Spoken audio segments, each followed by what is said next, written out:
My name is Miriam Kailoun.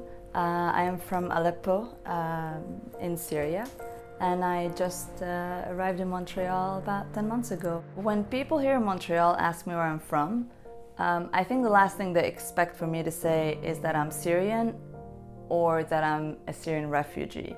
A lot of times I get a, no you're not, or oh you don't look like a refugee. Kind of bothers me because I feel that the word refugee, the definition of the word refugee is very narrow. People expect people to be refugees from camps who have no education, who have no money.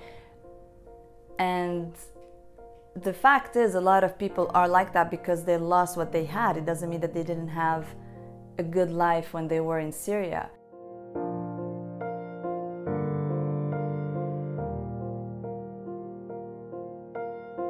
When I was a kid, I remember every autumn my aunt would send us pictures of Montreal, and she even sent me dried leaves in an envelope.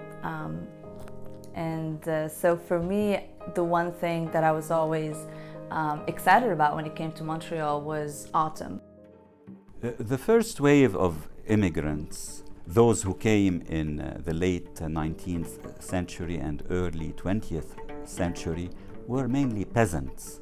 In Quebec and Montreal, they worked as peddlers. On Notre Dame Street, they opened many shops there. So we're talking here about people who were not highly educated. Some of them hardly could read or write. Many of them came here and had in mind to return to Lebanon and Syria. So to make some money and return there, but eventually they stayed.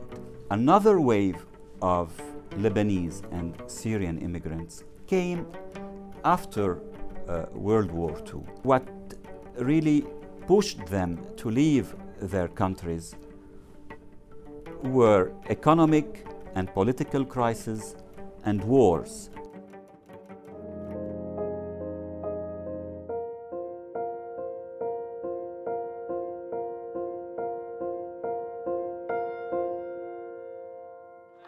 Montreal was the first destination for Syrians who are coming since a year. C'est surtout notre fils qui a voulu émigrer parce qu'il avait 2 petits-enfants. Il avait tous les jours peur pour envoyer son fils à la garderie, pour aller le chercher, pour le récupérer. Sous les bombes, sous les obus, c'était vraiment toute une histoire, tous les jours, l'histoire de tous les jours. Et puis il n'y avait pratiquement plus d'école. Pour l'enseignement, il a pensé à l'avenir de ses enfants surtout. Il voulait venir pour sa famille. Il nous a dit, écoutez, vous, mes parents, moi je ne quitte pas si vous ne venez pas avec nous. Ou bien on y va tous ensemble, ou bien on n'y va pas.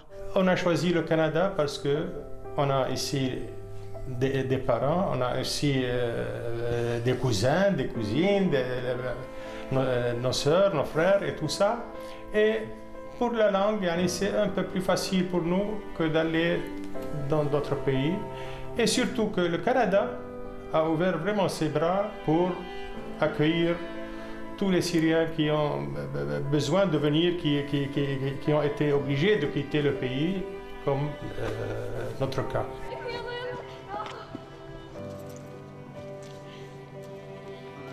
Here in Montreal, a lot of Syrians live in Ville Saint-Laurent. So most of the people that I work with, all my friends, my family, they all live there.